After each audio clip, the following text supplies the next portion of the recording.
Salam Bapak Ibu, Saudara dan Saudari, sahabat-sahabatku dimanapun Anda berada. Selamat hari Minggu untuk kita semua. Bacaan Kudus hari ini yang mahkotai seluruh perayaan hari Minggu ini diambil dari Injil Markus, bab 10 ayat 2 sampai dengan 16. Sekali peristiwa, datanglah orang-orang Farisi hendak mencobai Yesus. Mereka bertanya kepadanya, "Bolehkah seorang suami menceraikan istrinya?" Tetapi Yesus menjawab mereka, "Apa perintah Musa kepadamu?" Jawab mereka, "Musa memberikan izin untuk menceraikan istrinya dengan membuat surat cerai." Lalu Yesus berkata kepada mereka, "Karena ketegaran hatimu lah, Musa menulis perintah itu untukmu. Sebab pada awal mula dunia, Allah menjadikan manusia laki-laki dan perempuan. Dan karena itu laki-laki akan meninggalkan ayah dan ibunya dan bersatu dengan istrinya, sehingga keduanya menjadi satu daging. Demikianlah mereka bukan lagi dua, melainkan satu.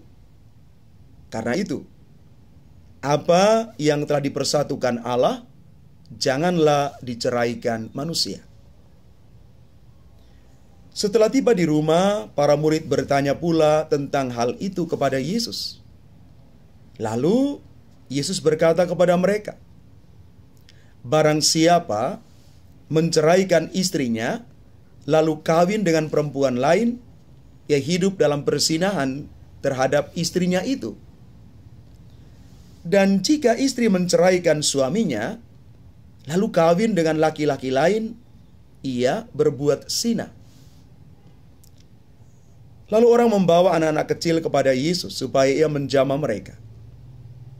Tetapi murid-muridnya memarahi orang-orang itu. Melihat itu Yesus marah dan berkata kepada mereka, "Biarkanlah anak-anak itu datang kepadaku. Jangan menghalang-halangi mereka. Sebab orang-orang seperti itulah yang empunya kerajaan Allah. Aku berkata kepadamu, sungguh, barang siapa tidak menerima kerajaan Allah seperti seorang anak kecil, ia tidak masuk ke dalamnya." Kemudian Yesus memeluk anak-anak itu, meletakkan tangan ke atas mereka, dan memberkati mereka. Demikianlah sabda Tuhan. Terpujilah Kristus. Bapak, Ibu, Saudara, dan Saudari, umat Tuhan yang terkasih, menyatukan dua pribadi, laki-laki dan perempuan, dalam sebuah perkawinan, itu bukanlah perkara yang mudah.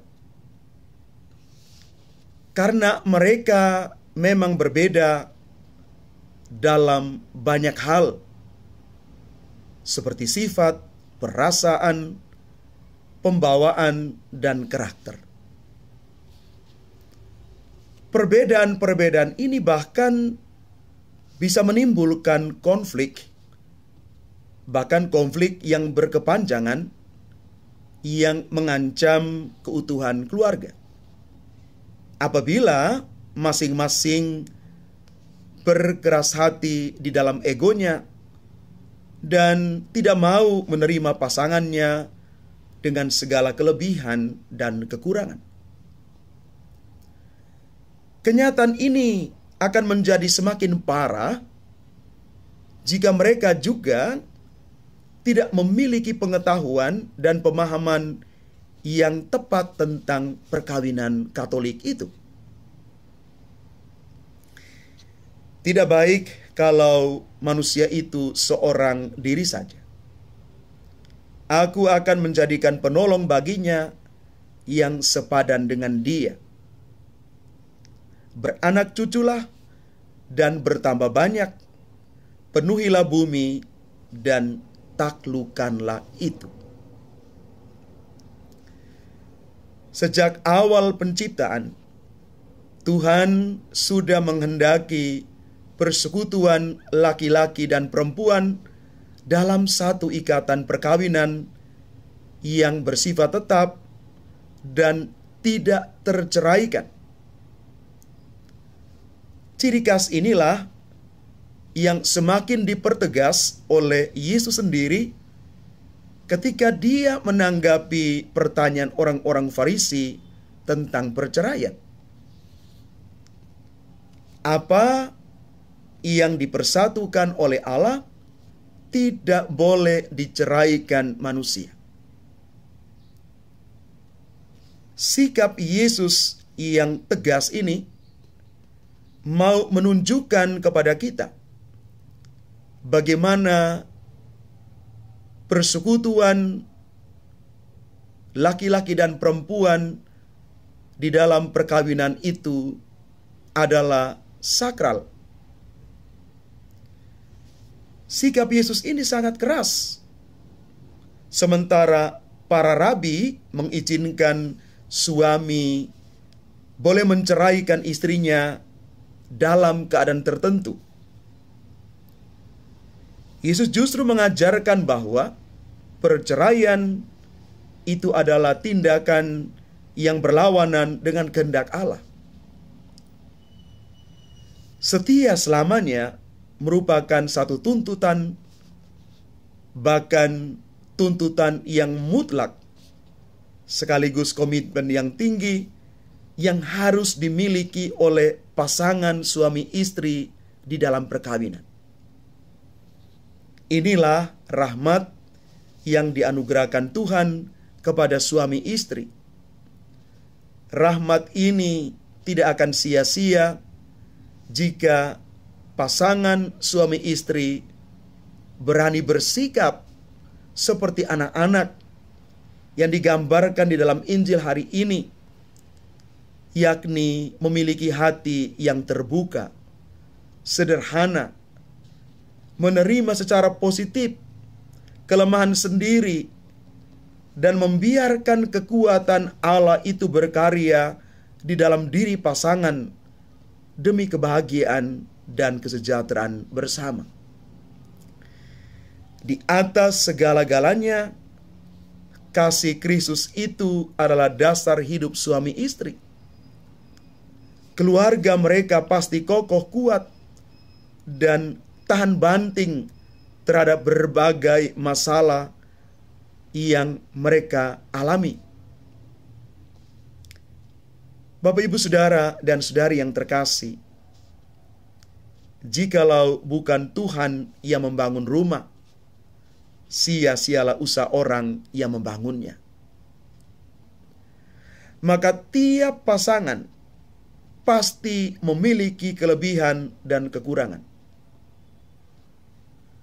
Maka belajarlah untuk saling melengkapi, ditopang oleh daya-daya ilahi kita semua sebagai para pengikut Kristus yang berjuang bersama membangun keluarga menjadi gereja rumah tangga, tempat Allah itu bisa hadir dan menuntun seluruh hidup rumah tangga Bapak Ibu menuju kepada kesempurnaan di dalam Tuhan sendiri.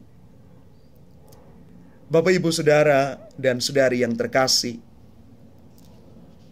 tidak mudah untuk membangun keluarga, untuk membangun rumah tangga.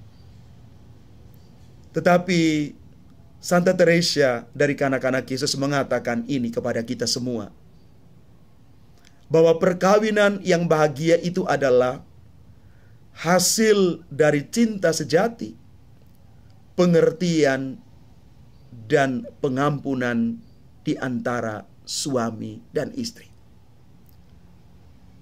Maka mari Bapak, Ibu, Saudara, dan Saudari yang terkasih, kita menyadari diri sebagai suami dan istri bahwa Anda tidak menikah dengan orang yang sempurna. Tetapi cintailah pasanganmu dengan cintamu yang sempurna. Dan jangan lupa Bapak Ibu, karena ketidaksempurnaan ini, maka dibutuhkan semangat pengampunan. Rumah tangga pasti akan kokoh, kuat, bertahan kalau ada semangat pengampunan. Sekali lagi Bapak Ibu, Anda tidak menikah dengan orang yang sempurna. Maka mari hari ini kita mau masuk dalam satu refleksi sebagai pasangan suami istri untuk membangun persekutuan perkawinan itu dengan kasih kepada pasangan dan kesetiaan pada komitmen yang sudah diucapkan, yang sudah dijanjikan pada saat Anda dipersatukan di dalam perkawinan suci. Mari Bapak Ibu, saudara dan saudari yang terkasih, kita terus mengandalkan Tuhan, karena Tuhan yang adalah sumber cinta kasih itu pasti membimbing dan menuntun perjalanan hidup Bapak Ibu, saudara-saudari sekalian di dalam hidup perkawinan kalian. Tuhan memberkati kita sekalian. Amin.